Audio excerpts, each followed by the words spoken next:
20세기 발생한 세계대전 이전까지만 해도 전쟁은 소규모 국지전의 형태를 보였습니다. 그런데 현대로 접어들면서 중앙 시스템의 국가 장악력이 더욱 강력해지면서 전쟁의 형태는 달라집니다. 국가를 유지하는 데 가장 핵심이 되는 것은 돈입니다. 돈을 만들어내는 힘인 경제력의 근간인 민간 부분까지 파괴해야 국가를 무너뜨릴 수 있다는 인식이 퍼지면서 현대전은 과거와 달리 대규모 그리고 국가의 모든 자원을 활용하는 전력전의 형태를 가지게 됩니다.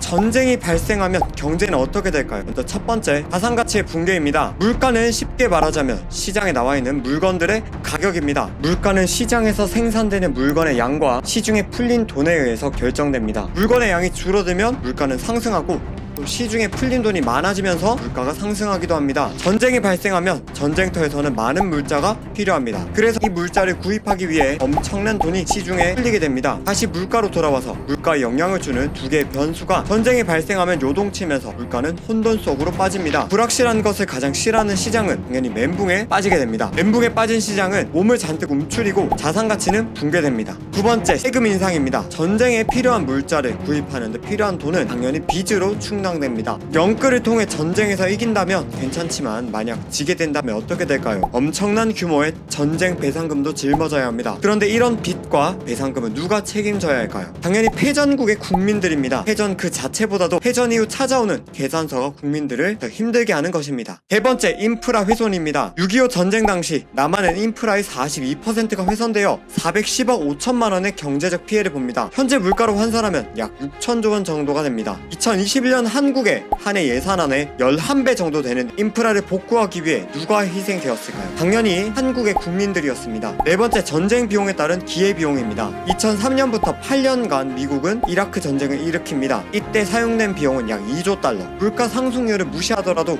우리나라 2021년 예산의 4배 규모입니다. 이 금액이 만약 기술 발전을 위해서만 쓰였다면 우리는 이미 완전한 자율주행 자동차를 이용하고 있거나 치매를 극복했을지도 모르는 일입니다.